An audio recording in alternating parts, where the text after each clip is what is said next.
நமோ நம சத்குருப்யோ சத்குருப்யோ நமோ நமः. நமோ நம சத்குருப்யோ சத்குருப்யோ நமோ நமः. நமோ நம சத்குருப்யோ சத்குருப்யோ நமோ நமः. நமோ நம சத்குருப்யோ சத்குருப்யோ நமோ நமः. சத்குருநாத் மகாராஜ் கி ஜெய். கோபிகா ஜீவனஸ்மரணம் கோவிந்தா கோவிந்தா. शुद्ध्यतिहीनान्तरात्मा कृष्णपदाम्भोजभक्तिमृते वसनमिव क्षारोध्यैर्भक्त्या प्रक्षाल्यते चेतः. श्रीहरिं परमानन्तम् उपदेष्टारमीश्वरं व्यापकं सर्वलोकानां कारणं तं नमाम्यहम्. குருவாயூர் க்ஷேத்திர புராணத்தை 3 நாட்கள் விஸ்தாரமாக நாம் சத்சங்கமாக சிரவணம் பண்ணோம். அதுக்கப்புறம் எப்படி பண்டரி க்ஷேத்திரத்தில் பாண்டுரங்கனே கதின்னு நாமதேவர், துகாராம், ஞானேஸ்வரர், முக்தாபாய், நிவர்த்திநாத் போன்ற அநேக மகாத்மாக்கள் வாழ்ந்தார்களோ அதற்கு சற்றும் குறைவில்லை குருவாயூர்.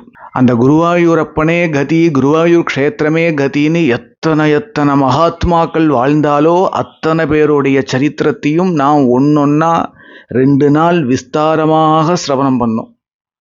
அதாவது ஒவ்வொருத்தருடைய சரித்திரத்தையும் 2 நாளாக விஸ்தாரமாக சிரவணம் பண்ணோம். ஆச்சா, இப்போ இதுவரையா நாம குருவாயூரப்பனுடைய தாசானுதாசர்களுடைய பக்த சரித்திரங்கள் எல்லாம் சொன்னோம் இல்லையா? அதெல்லாம் குருவாயூரப்பனுடைய சிரசுல சாத்தக்கூடிய ஸ்வர்ண கிரீடம் போல பாவிச்சுட்டோமானால் அந்த ஸ்வர்ண கிரீடத்துக்கு ஒரு ரத்தன கல் பதிச்சாதானே அழகு. அது பதிக்கணும் இல்லையா? அந்த ரத்தனக்கல் தான் இன்றைய தினம் பார்க்க போற மேல்பத்தூர் நாராயண பட்டத்திரிங்கிற மகாத்மாவுடைய சரித்திரம். இவர் தான் குருவாயூரப்பனுடைய தாசர்களுடைய லிஸ்ட்லயே ரத்தனம் போல தனித்து இருக்கக்கூடியவர். அவருடைய சரித்திரத்தை தான் நாம் சிரவணம் பண்ண போறோம். அதற்கு முன்னாடி ஒரு விஷயம். இப்போ சில பேர் இந்த காலத்திலையும் கூட, அதெல்லாம் முன்னாடி நிறைய இருந்தது, நம்ம பெரியோர்கள் எல்லாம் அதை பேத்தெடுத்துட்டா. பட் இருந்தாலும் இப்பவும் சில பேர் பட்டத்திரியா அது உடம்பு சரியில்லைன்னு கிருஷ்ணனை ஆசிரியிச்ச காமியார்த்த பக்தன் தானே இவர் அப்படின்னு சில மூட்டர்கள் பேசிக்கிறா. அவளுக்கெல்லாம் நம்ம பெரியவாளே பதில் சொல்லிட்டா. நாம் அது சொல்லி டயத்தை வேஸ்ட் பண்ண வேண்டிய அவசியம் இல்லை. அப்படி யாராவது பட்டத்திரிய காமியார்த்த பக்தன் அப்படின்னு நினைச்சாலே ஆகில் அவ கண்ணுல நாராயணியத்தோடைய முதல் ஸ்லோகம் கண்ணுல படலைன்னு அர்த்தம். ஏன்னா என்ன சொல்றார் முதல் ஸ்லோகத்துல? குருவாயூரப்பனை முதல் முறையா அந்த அர்ச்சாமூர்த்தியை பார்க்கும்போது, இன்னைக்கு நாம போனா நம்ம கண்ணுல எது மாதிரி குருவாயூரப்பன் தெரிகிறானோ அதே மாதிரி தான் முதல் நாள் பட்டத்திரிக்கு தெரிஞ்சார். நாம போனா எது மாதிரி தெரியலையோ அதே மாதிரிதான் லாஸ்ட் நாள் பட்டத்திரிக்கு தெரிஞ்சார். அந்த முதல் தரிசனம் இருக்கு இல்லையா, அப்போ அந்த அர்ச்சாமூர்த்தியை பார்த்து பட்டத்திரி சொல்றார், சாந்திரானந்தாவபோதாத்மகமனுபமிதம் காலதேசாவதிभ्याம் நிர்முக்தம் நித்யமுக்தம் நிகமசதசகஸ்ரேன நிர்பாஸ்யமானம் அஸ்பஷ்டம் திருஷ்டமாத்ரே புனருரு புருஷார் ஆத்மகம் பிரம்மதத்துவம் தத்தாவத் பாதி சாக்ஷாத் குருபவனபுரே ஹந்தபாக்யம் ஜனானாம் அப்படின்னு முதல் ஸ்லோகம். இது கண்ணுல படலை போருக்கு, இல்ல பட்டதை மறந்துட்டா போருக்கு.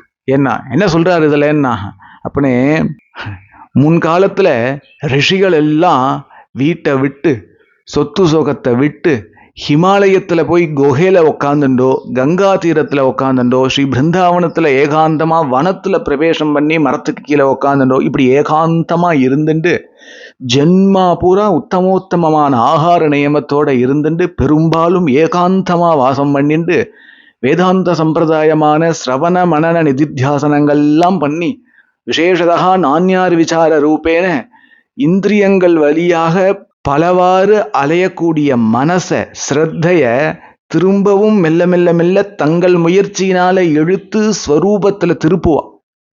அது ஒன்றும் திரும்பிடாது. இப்படி திருப்பிண்டே இருப்பா. இப்படி திருப்ப ஏதோ சில வருஷம் கழிச்சு ஏதோ ஒரு முறை ஒரு 15 செகண்ட் 20 செகண்ட் ஸ்வரூபத்துல நிற்கும் கவனம். அதற்கே ஆத்ம சாட்சா்காரம்னு பேர். அதுவே பேரானந்தமா இருக்கும். 2 செகண்ட் 5 செகண்ட் நிற்கும். ஆரம்பத்துலலாம் அவ்வளவுதான். அதுக்கப்புறம் அந்த சாதனையை தொடர்ந்து பண்ணிட்டே இருக்க 5 செகண்ட் 10 செகண்ட் நிக்கிற சொரூபத்துல நிக்கிற அந்த மனசு ஆர் ஸ்ரத்தை அது என்ன பண்ணும்? 5 நிமிஷம் நிற்கும், 10 நிமிஷம் நிற்கும், அப்புறம் 20 நிமிஷம் நிற்கும், அப்புறம் 20 நிமிஷம் நின்றுட்டே இருக்கும், பட்டுன்னு 2-3 நாளைக்கு வரவே வராது. இப்படி ஏறி இறங்கி கிருஷ்ணன் குருவாயூரப்பன் சொல்றான், அநேக ஜென்ம சம்சித்தா, அநேக ஜென்மாக்களுக்கு பிறகு ஒரு ஜீவன் தங்களுடைய தொடர் முயற்சியினால என்ன ஆகும்? ஸ்வரூபத்துல திரும்பின கவனம் புனகா வெளியில போகாது, லோகத்துல அலையாது. அதற்கு பேர் தான் ஆத்ம சாட்சா்காரம்னு பேரு. அதை அடையாத பரியந்தம் யாருக்கா இருந்தாலும் மோட்சம் கிடையாது.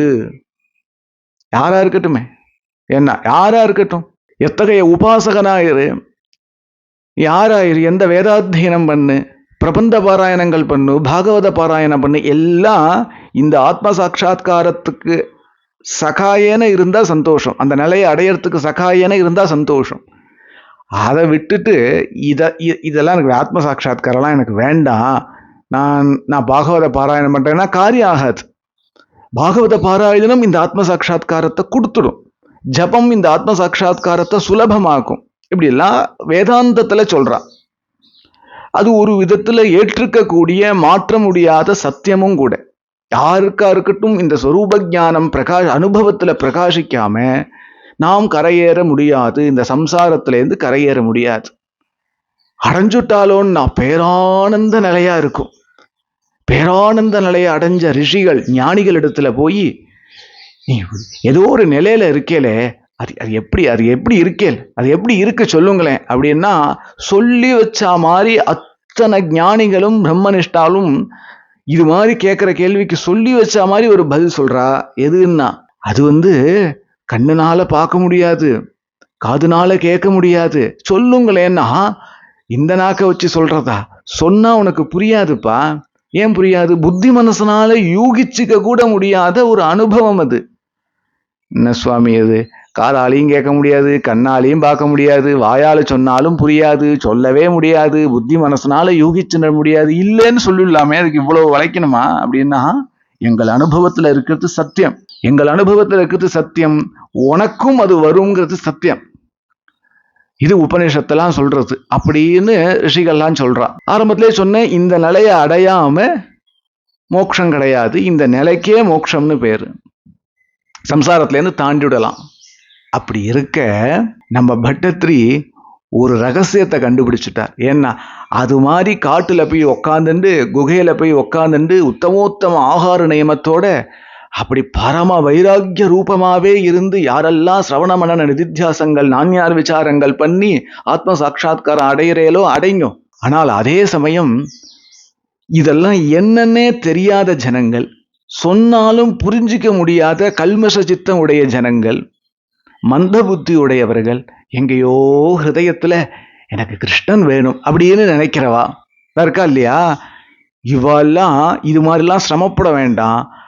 ரிஷிகள் காதுனால எதை கேட்க முடியாதுன்னு சொன்னாலோ, கண்ணுனால எதை பார்க்க முடியாதுன்னு சொன்னாலோ, புத்தி மனசனால யூகிக்க முடியாதுன்னு சொன்னாலோ, அதற்கு நாமரூபம் இல்லாத போதஸ்வரூபம் பாதுன்னு சொல்றாலோ, அதே வஸ்து பக்தானுகிரகார்த்தம் குருவாயூர்ல அர்ச்சாமூர்த்தியாக நிற்கிறதே அப்படின்னு அழறார். அப்படி நிற்கிறதே, இதோ நிற்கிறது அதே வஸ்து தானே அப்படிங்கிறார். என்ன சுவாமி, கண்ணால கேட்க முடியாதுங்கிறேல், கண்ணால பார்க்க முடியாதுங்கிறேல், காதால கேட்க முடியாதுங்கிறேல், புத்தி மனசனால யூகிச்சுக்க முடியாதுங்கிறேல், இருக்குங்கிறேல்னா அதுதான் பாக்கியம், அதுதான் அந்த பாக்கியம் ஜனானாம். அதுக்காக தான் அந்த ஜனங்கள் என்ன பாக்கியம் பண்ணிட்டாலோன்னு வைத்தறிகிறேங்கிறார். இப்படி ஒரு ஸ்லோகத்தை முதல் ஸ்லோகமா வச்சு நாராயணீயத்தை சிருஷ்டி பண்ண தொடங்கின ஒருத்தரை சில ஜனங்கள் அவன் காமியார்த்த பக்தனாக்கும் அப்படின்னு நினைச்சா நஷ்டம் நமக்கு தான். அது இல்லைங்கிறதுக்கு உதாரணம் தான் இந்த முதல் ஸ்லோகத்தை சொன்னேன். இப்ப நம்ம சரித்திரத்துக்குள்ள போவோம். கேரள தேசத்துல திருநாவாய் அப்படிங்கிற திவ்ய தேசத்துல மேல்பத்தூர் அப்படிங்கிற கிராமத்துல அவதாரம் பண்றார். சிறிய வயசுலயே வேதாத்தியனங்கள் பண்றார்.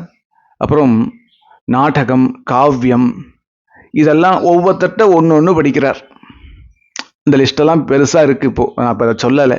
இந்த பாடங்கள்லாம் ஒவ்வொருத்தட்ட படிக்கிறார். அதுக்கப்புறம் வியாக்கரணத்தை கத்துக்கிறதுக்கு அச்சுத பிஷாரோடி அப்படிங்கிற மகாத்மாவை போய் ஆசிரியிக்கிறார். அவரிடத்துல இருந்து கைங்கரியம் பண்ணிட்டு அவரிடத்திலேயே வியாக்கரண சாஸ்திரத்தை பூர்ணமா அத்தியனம் பண்ணார். பிறகு அந்த அச்சுத பிஷாரோடியோட சொந்த தங்க மகளையே விவாகம் பண்ணிட்டார். இதுவரையா எல்லாம் ஒழுங்கா போச்சு. எப்போ விவாகம்னு ஒன்று நடந்ததோ அப்போ முதற்கொண்டு ஒரு பிராமணனுக்கு உரியான நித்திய கர்மாக்கள் எதையுமே பண்றது இல்லை. அடிப்படை விஷயங்கள் கூட பண்றது இல்லை. ஏன்னா குளிச்சுட்டு தான் சாப்பிடணுங்கிறது இல்லை, இவ்வளவுதான் சாப்பிடணும், இப்பதான் சாப்பிடணுங்கிற எந்த நியமமும் இல்லை, சந்தியாவந்தனம் பண்ணணுங்கிறது இல்லை. இப்படி மனைவியோட எப்போதும் உல்லாசமா இருக்கிறது, இப்படி சுத்த போகமயமா வாழ்ந்துட்டு இருக்கார். போகமயமா வாழ்றது ஒன்றும் தப்பு இல்லை. யாருக்குன்னு பார்க்கணும். பிராமணனுடைய சரீரம் தான் உத்தாரணமாகறதுக்கும் லோகத்தை க்ஷேமமா வச்சுக்கிறதுக்கும் தபஸ் பண்ணி சிரமப்பட்டு வாழணுங்கிறது விதி. நான் இந்த காலத்தை உத்தேசிச்சு சொல்லலை. பொதுவா பிராமண சரீரம் அப்படிங்கிறது போகத்தை அனுபவிக்கிறதுக்கு இல்லை, அது தபஸ் பண்றதுக்கு. ஆனால் அப்படி அது அந்த அளவுக்கு இல்லாட்டா கூட ஏதோ நித்திய அனுஷ்டானத்தையாவது பண்ணிட்டு இருக்கணும் இல்லையா? அதை கூட பண்ணாம அப்படியே இருந்துட்டு இருக்கார். இதெல்லாம் கவனிக்கிறார் அச்சுத பிஷாரோடி. ஆனால் அது ஒன்றும் சொல்றது இல்லை. அவர் சொன்னாலும் கேட்க போறது இல்லைன்னு அவருக்கு நன்னா தெரியும். இப்படியே இருக்க ஒரு நாளைக்கு கிணத்தடி பக்கத்துல ஒரு அரச மரம், அந்த அரச மரத்துக்கு ஒரு வேப்ப மரம், அந்த வேப்ப மரத்துக்கு கீழே சில பசங்களுக்கு வியாக்கரண சாஸ்திரத்தை எடுத்துட்டு இருக்கார் அச்சுத பிஷாரோடி. மணி 11 ஆறுது. அது சமயம் பெட்ரூம் கதவை திறந்துண்டு கச்சம் இல்லாம அறகுறையா அப்படியே வெளியில வந்து காஃபி இருந்தா கூட அப்படிங்கிறார். பல் கூட தேய்க்கல, இன்னும் சந்தியாவந்தனம் பண்ணலை, ஏன் செஞ்சதே 11 மணி. இதை பார்க்குறார் அச்சுத பிஷாரோடி. அவர் கூப்பிடுறார், அப்பா பட்டத்ரி இங்க வா. அப்பா, அந்த மனுஷ ஜென்மாங்கிறது ரொம்ப துர்லபம், அது உனக்கு கிடைச்சிருக்கு. அதுலேயும் பிராமண சரீரம்ங்கிறது ரொம்ப துர்லபம், அதுவும் கிடைச்சிருக்கு. வேதாத்தியனம் பண்றது, சர்வசாஸ்திரங்களையும் அத்தியனம் பண்றங்கிறது துர்லபத்திலையும் துர்லபம், அதுவும் உனக்கு கிடைச்சிருக்கு. எல்லாம் கிடைச்சி இப்படி வேஸ்ட் பண்ணிட்டு இருக்கியப்பா. நம்ம ஆத்துல இருக்கிற சாலி கிராமத்துக்கு ஒரு உதிர்நீ நீ தீர்த்தம் விட்டு நான் பார்த்ததில்லை.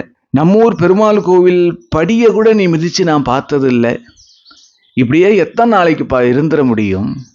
சரீரம் பலமா இருக்கிற பரியந்தம் தானே, அப்புறம் எத்தனை நாளைக்கு இப்படி இருந்துட முடியும்? கிருஷ்ணன் மனசுக்கு இது சந்தோஷமா இருக்குமா? அப்படிலாம் ஏதோ சில புத்திமதிகள் சொல்ல பொதுவா இவர் கேட்க மாட்டார். அன்னைக்கு ஏதோ மனசுல பட்டுன்னு சரின்னு பட்டு போயிட கிடுகிடுன்னு போய் கிணத்தடியில குளிச்சார், மாத்தியானிகத்தை பண்ணார், உள்ளூர் பெருமாள் கோயிலுக்கு போயிட்டு வந்தார். அப்போ முதற்கொண்டு புனகா ஒரு பிராமணன் நித்தியப்படி எப்படி இருக்கணுமோ அப்படி இருக்க ஆரம்பிச்சார். இப்படியே சில காலங்கள் ஆச்சு. ஒரு சமயம் இந்த அச்சுத பிஷாரோடி வாதரோகத்தினால பாதிக்கப்பட்டு படுத்துட்டார். வாதரோகம்னா உச்சந்தலையிலேந்து உள்ளங்கால் பரியந்தம் இன்ச்சி கேப்பு கூட இல்லாம ஒவ்வொரு இன்ச்சும் வலிக்கும். ஏதாவது ஒரு பகுதி வலிச்சா நீங்க பெயின் கில்லர் போட்டுக்கலாம், இல்ல 2-3 இடம் வலிச்சா ஹை டோஸ் போட்டுக்கலாம். இது வலிக்காத இடம்னு பாக்கி இல்லை, அப்படி வலிக்கும்.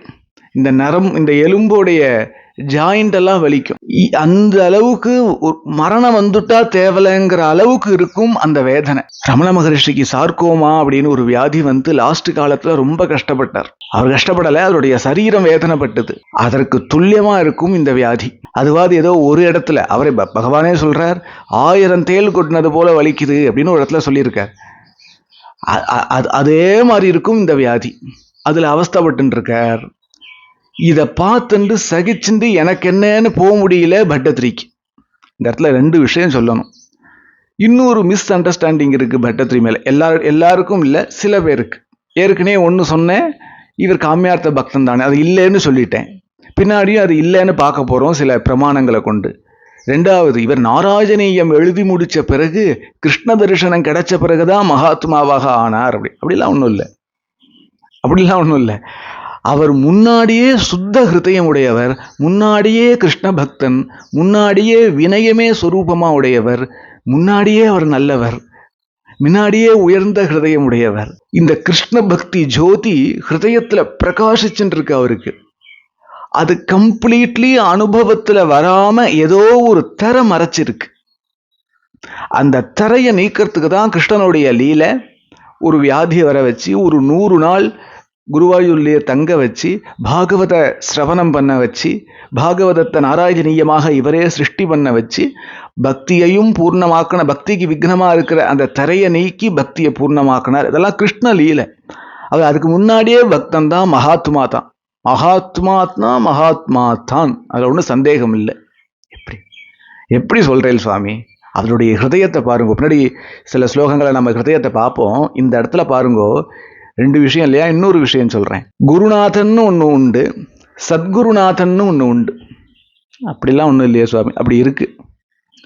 அது என்ன கதைன்னா, லோகத்துல நாம் வாழ்றதுக்கு உண்டான வித்தைகளை சொல்லி கொடுக்கிறவா எல்லாம் குருநாதால். திருப்பி இந்த லோகத்துல நம்மளை வரவிடாம பார்த்துக்கிற பிரம்ம வித்தைய அனுகிரக மாத்திரத்துல நமக்கு கொடுக்கக்கூடியவா சத்குருநாதா. யாரால நமக்கு கிருஷ்ண பக்தி கிடைக்குமோ, யார தரிசனம் பண்ண மாத்திரத்துல நாம் அனுபவிச்சு தீர்க்க வேண்டிய பல வாசனைகள் இல்லாம ஆகுமோ அத்தகைய சாதுக்கள் சத்குருநாதா. லோகத்துல ஆனா அவன் நான் சொல்லி கொடுக்கறதுலேருந்து ஆரம்பிச்சு 1 2 கூட்டல் பெருக்கல்லேருந்து ஆரம்பிச்சு சம்ஸ்கிருதத்திலேருந்து ஆரம்பிச்சு வேதாத்தியனம் பரியந்தம் எதெல்லாம் சொல்லி கொடுக்குறாளோ அவெல்லாம் குருநாதா. இதுல 2 பேருமே சமதட்டுல இருந்த போதிலும் சத்குருநாதா சத்குருநாதா தான். உடனே அது மேலையா இது கீழையா இது மாதிரிலாம் புத்தியை போட்டு குழப்பிக்காதீங்க. 2 பேருமே துல்லிய மதிப்பு தான் என்றாலும் சத்குருநாதால் தான். ஏன்னா அவ மூலமா தான் நமக்கு கிருஷ்ண பக்தி அனுபவத்துல வரப்போறது. திருப்பி பிறக்கவே வேண்டாம், கிருஷ்ணச்சரணத்தை அடைஞ்சிருவோம். கோலோகத்துல இருக்கிற ராதாச்சரணத்தை அடைஞ்சிருவோம் நாம. இங்க அச்சுத பிஷாரோடி பட்டத்திரிக்கு குருநாதன் தான், அது நல்லா பட்டத்திரிக்கு தெரியும். அப்படி இருந்த போதிலும் பட்டத்திரியுடைய ஹிருதயம் பாருங்கோ, அச்சுத பிஷாரோடி தன் குருநாதன் இப்படி அவஸ்தப்பட்டு இருக்கிறத பார்த்துட்டு எனக்கு என்னன்னு போயிட முடியல, ரொம்ப துக்கப்படுறார். இதுக்கு ஏதாவது விமோச்சனம் தேடி ஆகணும்னு நினைக்கிறார். அப்புறம் ஒரு நாளைக்கு அச்சுத பிஷாரோடி பக்கத்திலேயே உட்காந்துண்டு அவருடைய சரணங்களை எடுத்து தன் மடியில வச்சுட்டு அமுக்கி விட்டுண்டே கேட்கிறார், சுவாமின்னு உங்களுக்கு வந்திருக்கிற இந்த வியாதி நீங்கிறதுக்கு நான் சில பரிகாரங்கள்லாம் பண்றதா இருக்கேன், தேவரி அதுக்கு அனுமதிக்கணும் அப்படின்னு பிரார்த்திக்க. சரி அப்படின்னு விட்டார் பிஷாரோடி. அதுக்கப்புறம் தாந்திரிக முறை பிரகாரம் பலவிதமான தான தர்மங்கள், ஹோமங்கள், ஜபம், யஜ்யம், புரோக்ஷண எல்லாம் பண்றார். ஒன்றும் முன்னேற்றம் இல்லை, அப்படியே தான் இருந்துட்டு இருக்கு. ஏன்னா பிராரப்தம் அனுபவிச்சு தீர்க்கணும், ஆனால் தீர்த்துத்தான் ஆகணும். அதுக்குள்ள சில காம்ப்ளிகேட்லாம் இருக்கு. அப்படிதானான்னு கேட்டா அப்படிதான். அப்ப ஈஸ்வரன் காப்பாற்ற முடியுமானா காப்பாற்ற முடியும். அப்ப எல்லாத்தையும் காப்பாற்றிடுவாரானா மாட்டார். இப்படி இப்படி இப்படி இதுக்குள்ள போனா நம்ம குழம்பிடும். பொதுவா பிராரப்தத்தை பகவான் மாற்ற மாட்டார், நாம் அனுபவிச்சு தான் தீர்க்கணுங்கிறது விதி. சரணாகதி ஆனவனுடைய கதை வேற, அதை நம்ம பின்னாடி ஒரு சமயம் பார்ப்போம். இப்படியே இருக்க இப்போ என்ன பண்றதுன்னு தெரியல பட்டத்திரிக்கு. ஏன்னா என்ன பண்ணியும் சரியா போகல. இப்போ மறுபடியும் ஒரு நாளைக்கு அச்சுத பிஷாரோடைய பக்கத்திலேயே உட்காந்துட்டு, சுவாமி தேவரி இப்படி கஷ்டப்படுறத பார்த்துட்டு என்னால எனக்கு என்னன்னு போக முடியல, இதுக்கு ஏதாவது பரிகாரம் உண்டா? இதுக்கு ஏதாவது பரிகாரம் இருந்தா தேவரீரே சொல்லணும் அப்படின்னு சொல்ல அச்சுத பிஷாரோடி சொல்றார், அப்பா பட்டத்திரி இதெல்லாம் பிராரப்தம், இது என்னுடைய பிராரப்தம், நான் அனுபவிச்சுக்கிறேன். அப்படி சொல்லக்கூடாது, அது நான் அனுபவிக்கிறேன். ஒரு சிஷ்யனா இருந்து நான் அதை பார்த்துட்டு என்னால் இங்கே இருக்க முடியாது. உங்களுடைய பிராரப்தம் எதுவோ அதை நான் அனுபவிக்கிறேன், அது மாதிரி ஏதாவது பரிகாரம் இருக்கா அப்படின்னு கேட்குறார். ஆரம்பத்துலலாம் ரொம்ப பிடி கொடுக்காம பேசிட்டு இருக்க, இவர் பிடி கொடுக்காம பேசிட்டு இருக்கிறத பார்த்துட்டே பட்டத்திரிக்கு ஏதோ பரிகாரம் இருக்குன்னு தெரிஞ்சுட்டார். உடனே பட்டத்திரி, இல்லை நீங்க தேவரி ஹிருதயத்துல ஏதோ பரிகாரம் இருக்கு, அதை என்னன்னு சொல்லணும்னு ரொம்ப மன்றாடி கெஞ்ச பட்டத்திரி கிட்ட அச்சுத பிஷாரோடி சொல்றார், ஒரு பரிகாரம் இருக்கு, என்னுடைய வியாதிய இன்னொருத்தர் வாங்கிட்டுடலாம், அப்படி ஒரு பரிகாரம் இருக்கு தாந்திரிகத்துல அப்படின்னு சொல்ல. சொல்லும், அதை எப்படி பண்றது சொல்லும், அது எங்க இருக்கு சொல்லுங்கன்னு சொல்ல அந்த பிரக்கிரியெல்லாம் எல்லாம் சொல்லி கொடுக்குறார். அது எப்படின்னு கேட்டேன்னா, கண்ணாடியில யாரோடைய வியாதி போகணுமோ அவர் முன்னாடி வச்சுட்டு சில மந்திரங்களை சொல்லணும், சில முத்திரைகளை காட்டணும். அதுக்கப்புறம் அந்த கண்ணாடியை யாரு வியாதியை வாங்கிக்க தயாரா இருக்காளோ அவளிடத்துல கொடுத்துட்டா அவா சில கையில கண்ணாடி வச்சுட்டு சில முத்திரைகளை காட்டி சில மந்திரங்களை சொன்னா 4 சூரியன் அஸ்தமனம் ஆறதுக்குள்ளாக வியாதி அப்படியே டிரான்ஸ்ஃபர் ஆயிடும். அப்படிலாம் இருந்திருக்கு நம்ம பாரத தேசத்துல, நம்ம சனாதன தர்மத்துல. காயத்ரியை விட்டோம், அனுஷ்டானத்தை விட்டோம், ஈஸ்வரன் இடத்துல பக்தியை விட்டோம், எல்லாம் வெளி வேஷமா ஆயிடுத்து. அதனால எல்லாம் நம்ம நஷ்டப்பட்டுட்டோம், எல்லாத்தையும் இழந்துட்டு இப்படி எல்லாம் இருந்திருக்கு. இப்படி ஒரு பரிகாரம் கிடைச்சதே அப்படின்னு ரொம்ப சந்தோஷப்பட்ட பட்டத்ரி உடனே ஒரு குறிப்பிட்ட நட்சத்திரத்தை தீர்மானிச்சு அந்த நட்சத்திரத்தை தான் பண்ணணும், அந்த திதியில தான் பண்ணணும் அப்படிலாம் இருக்கு. அதெல்லாம் நிர்ணயம் பண்ணி அதற்கான பூர்வ ஏற்பாடுகள்லாம் பண்ணி அந்த அச்சுத பிஷாருடைய இடத்துல ஒரு கண்ணாடி கொடுத்து அதே மாதிரி சில முத்திரைகள் மந்திரங்கள்லாம் சொல்ல வச்சு அதே மாதிரி இவர் வாங்கிட்டு சில முத்திரைகள் மந்திரங்கள்லாம் கண்ணாடியை பார்த்துட்டு சொன்னா குறிச்சு வச்சது போல சரியா 4 சூரிய அஸ்தமனத்துக்குள்ள மெல்ல மெல்ல மெல்ல கம்ப்ளீட்லி வியாதி போயிடுத்து அச்சுத பிஷாரோடிக்கு. பட்டத்திரிக்கு 4 நாள்ல வியாதி பூர்ணமா வந்துருத்து. துடிக்கிறார். ஏன்னா முன்னாடியே சொன்னேன் இல்லையா, ஒவ்வொரு இன்ச்சும் வலி வேதனை இருக்கும். சின்ன பல்வலி வந்துட்டா கூட நமக்கு நாம ஜபம் பக்தி பூர்வமா நெஞ்சம் உருக கம்ஃபர்டபுளா பண்ண முடியல, கதாசிரவணம் பண்ண முடியல. தலை வலிக்கட்டுமே, அம்மாட்டு வலிச்சிட்டு போடுன்னு கதாசிரவணம் பண்ணணும் இல்லையா, பண்ண முடியல. லைட்டா மூட்டு வலிச்சிட்டு தான் இன்னைக்கு வேணா கோவிலுக்கு போக வேண்டாமான்னு ஆத்து வாசல்ல இருக்கிற கோவிலுக்கு கூட போக மாட்டேங்கிறோம். இவரோன்னா ஒவ்வொரு இன்ச்சும் வலி வேதனையில அனுபவிச்சுட்டு இருக்கார். முக்கியமா இதெல்லாம் கால் அப்படியே உட்காந்து போயிடும், 2 மூட்டும் அப்படியே நடக்க முடியாத அளவுக்கு உட்காந்து போயிடும். அப்படி இருக்க துடிச்சுட்டு இருக்கார். ஹா ஹா ஹான்னு பட்டத்ரி அழுதுன்னு இருக்கார், துடிச்சுட்டு இருக்கார். அவருக்கும் ஏதேதோ பரிகாரங்கள்லாம் பண்ணி பார்த்தா ஒன்றும் கேட்கல. கேட்கறதா இருந்தா அவருக்கே கேட்டிருக்கணுமே, ஒன்றும் கேட்கல. இவ்வளவையும் பட்டத்ரியுடைய சகோதரன் தான் கூட இருந்து எல்லாம் பார்த்துட்டு இருந்தார். பட்டத்ரியால நடக்க முடியல. ஒரு தூண்ல சாஞ்சுட்டு உட்காருவார், சித்த படுத்துப்பார், சித்த உட்காந்துப்பார், வேற ஒன்றும் அவரால் பண்ண முடியாது. எல்லாம் அவர் கூட இருந்த சகோதரன் தான் எல்லாம் எடுத்து பண்ணார், பக்கத்துல இருந்து பார்த்துட்டார். அப்போ அப்படி இருக்க ஒரு சமயம் பக்கத்து கிராமத்துல ஒரு ஆத்து திண்ண மேல ஒரு சித்த புருஷர், துஞ்சத்து எழுத்தச்சன்னு பேரு, ஒரு சித்த புருஷர் மகாத்மா, அவர் படுத்துட்டு இருக்கிறதாக பட்டத்ரியுடைய சகோதரனுக்கு காதல விழ, பட்டத்ரியுடைய சகோதரன் தன் அண்ணாவான பட்டத்ரி கிட்ட சொல்றார், இது மாதிரி ஒரு மகாத்மா இங்க வந்திருக்காரு, அவர் உங்களுக்கு தெரியுமே? நல்லா தெரியுமே, அவர் இடத்துல எனக்கு ஏதாவது பரிகாரம் இருக்கான்னு கேட்டுன்னு வாயேன் அப்படின்னு பட்டத்ரி அனுப்ப, பட்டத்ரியுடைய சகோதரன் நேரா அந்த மகாத்மா எந்த திண்ணையில படுத்துட்டு இருக்காரோ அவரை பிடிச்சி அவர் முன்னாடி விழுந்து நமஸ்காரம் பண்ணார். நமஸ்காரம் பண்ணோடனே அந்த மகாத்மா சொல்றார், ஓ பட்டத்ரி அனுப்பி வந்திருக்கியோ அப்படின்னு. ஆமா. பரிகாரம் கேட்டு வந்திருக்கியோ? ஆமா. சரி, பட்டத்ரிய ஒரு 100 நாள் குருவாயூர்ல போய் தங்கி பாகவத சாரமாக ஒரு கிரந்தத்தை சிருஷ்டி பண்ணி கிருஷ்ண சரணத்துல சமர்ப்பிக்க சொல்லு, வந்த வியாதி பூர்ணமா நீங்கிடும் அப்படின்னு சொல்றார். 2 வியாதியை உத்தேசிச்சு சொல்றார். ஒன்று சரீரத்துக்கு வந்திருக்கிற வியாதி, மற்றொன்று ஹிருதயத்துக்கு வந்திருக்கிற வியாதி. அது என்ன ஹிருதயத்துக்கு? ஹார்ட் அட்டாக் இல்லை, பக்தி வராம சூன்யமா இருக்கு இல்லையா ஹிருதயம், அதுவே ஒரு வியாதி ஆச்சே. அந்த வியாதி நீங்கி பக்தி வந்தாகணுமே, அதனால 2ம் கிடைக்கும் அப்படின்னு ஆசீர்வாதம் பண்ணார்.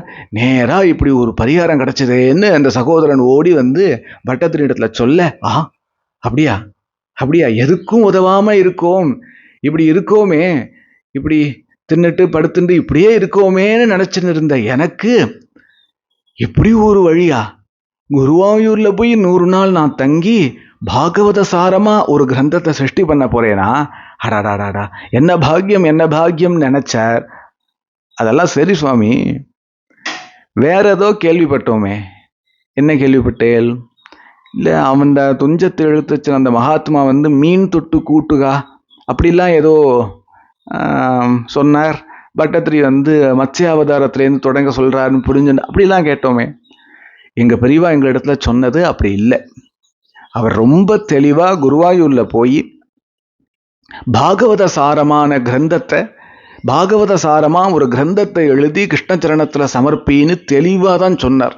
பிரமாணம் என்ன அப்படின்னு எங்க பெரியவா சொல்றது, என்னுடைய குருநாதா சொல்றது என்னன்னா, அப்பா அப்படியா இருந்தால் ஃபர்ஸ்ட் ஆஃப் ஆல் பாகவத சாரமான கிரந்தத்தை தான் இவர் எழுத போறார். ஆனால் பாகவதத்திலேயே முதல் அவதாரமா மத்ஸ்யாவதாரம் வரல. சரி, நாராயணியத்திலேயாவது முதல் அவதாரமாக மத்ஸ்யாவதாரம் இருக்கானா? அதுவும் இல்லை. அப்போ ஒரு மகாத்மா சொன்னதை இவர் மீறிட்டார்னு அர்த்தம் ஆயிடும் இல்லையா? அப்படி மீறுற ஹிருதயம் இல்லையே. சாதுக்களை கண்டா அபாரமான பக்தி உடையவர் பட்டத்ரி. அது நாராயணியத்திலேயே ஆங்காங்கு காமிச்சுட்டே போறார். அப்படி இருக்கும்போது அப்படி ஒன்றும் சொல்லலப்பா, தெளிவா இப்படிதான் சொன்னார். பின்னாடி வந்த உபன்யாசகால் பிரவச்சனம் பண்றவா ஒரு சுவாரஸ்யத்துக்கு வேண்டி அப்படி சொன்னா அப்படின்னு எங்க குருநாதரோட அபிப்பிராயம். மாற்று கருத்து இருக்கலாம். நாம் அந்த மாதிரியான சர்ச்சைக்குள்ள நுழையிறதே வேண்டாம். நம்ம ஹிருதயம் எங்கேயோ ஒரு பூர்ண திசையை நோக்கி நாம போயின்னு இருக்கோம். அந்த கிருஷ்ணானந்தத்தை அடையறதுக்கு போயின்னு இருக்கோம். இது இப்படிதான் எங்க பெரியவா சொன்னா. அது நான் ஒன்றும் நிச்சயமா நிர்பந்தமா எல்லாரும் இதை ஏத்துக்கணும்னு சொல்லலை. இப்படிதான் என் குருநாதால் எனக்கு சொல்லி கொடுத்தது. இந்த விஷயத்தை அப்படிதான் நான் 2-3 வாட்டி கிளியர் பண்ணிட்டேன். அப்படி இருக்கேன். பட்டத்திரியால நடக்க கூட முடியாது. ஒரு ஸ்டெப்பு கூட எடுத்து வைக்க முடியாது. இங்கேருந்து குருவாயூர் எப்படி போறது அப்படின்னா, ஒரு 4 பேர் தூக்கின்னு வந்து குருவாயூர் சன்னதிக்குள்ள சோபான மண்டபத்துக்கு பக்கத்துல ஒரு திண்ணையில தூண் பக்கமா உட்கார வச்சுட்டு போயிட்டா அந்த 4 பேர். அப்போ பட்டத்திரி கழுத்தை கூட திருப்ப முடியல. அப்படியே பார்க்கறார் குருவாயூரப்பனை. சரியா தெரியல. சரீரத்தை அசைக்க முடியல. கண்ணீர் வந்துருத்து. இப்படி ஒரு துக்கமா எனக்கு அப்படின்னு. ஏன்னா என் தெய்வத்தை பார்க்க முடியலையே. வியாதி வரட்டும் ஐயா, என் தெய்வத்தை பார்க்குற மாதிரி வேற ஏதாவது வியாதி வந்திருக்க கூடாதா அப்படின்லாம் நினைச்சு அழறார். அப்படி மெல்ல கஷ்டப்பட்டுன்னு அப்படியே திரும்பி குருவாயூரப்பனை எட்டி பார்க்கிறார். குருவாயூரப்பனுடைய திருமுக மண்டலம் மாத்திரம் தரிசனம் ஆறுது. அப்போ குருவாயூரப்பன் நேத்திர தீட்சை கொடுக்குறான் பட்டத்திரிக்கு. ஏன்னா அடுத்த 100 நாள் இவன் நாராயணியத்தை எழுதிடக்கூடாது, நாராயணியத்தை சிருஷ்டி பண்ணணும் அப்படிங்கிற சங்கல்பம் குருவாயூரப்பனுக்கு. ஏன்னா சம்ஸ்கிருத வித்வான் அப்படின்னு சில பேர் இவரை மட்டம் தட்டுறா. சம்ஸ்கிருத வித்வான் அப்படிங்கிறது மட்டம் தட்டுற காரியம் இல்லை. அப்படின்னா இப்போ நான் பட்டத்திரிக்கு துல்லியமா எவ்வளவு சம்ஸ்கிருத வித்வான் இப்போ இருந்திருக்கா தெரியுமோ? அவளெல்லாம் கோவில் கட்டி கும்பிடலாமா? சம்ஸ்கிருத வெறும் வரட்டு சம்ஸ்கிருத வித்வத் சூன்யந்தான். அதுல கிருஷ்ண பக்தி கலந்துருத்தானால் அமிர்தம், ஆனந்தம், பிரயோஜனம். வெறும் சம்ஸ்கிருத ராமஹ ராமோ ராமாக என்னத்துக்கு ராமஹா அப்படி அந்த சப்தமஞ்சரி தனியா இருக்கட்டும். ராமஹா அப்படின்னு சொன்னாலே ராமனா என் ராமனா அப்படின்னு ஹிருதயம் உருக வேண்டாமோ?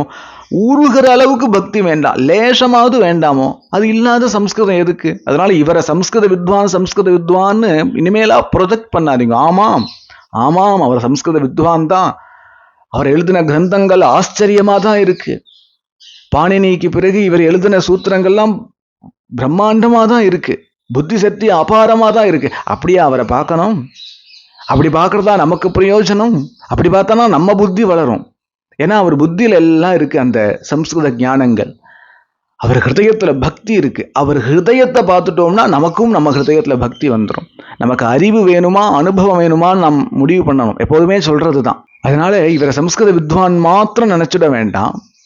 இப்போ கிருஷ்ணன் குருவாயூரப்பன் திவ்யம் ததாமிதே சக்ஷுகுன்னு கிருஷ்ணனுடைய விஸ்வரூபத்தை பார்க்கறதுக்குன்னு ஒரு பிரத்யேகமான கண்ணை கொடுத்தான் இல்லையா கிருஷ்ணன், பார்த்தசாரதியா இருந்து. அது மாதிரி அடுத்த 100 நாள் பாகவத சாரமா நாராயணீயத்தை எழுதுறதுக்கு ஒரு திவ்ய திருஷ்டியை கொடுத்தான். குருநாத் மகாராஜ கி ஜெய். கோபிகா ஜீவனஸ்மரணம் கோவிந்தா கோவிந்தா.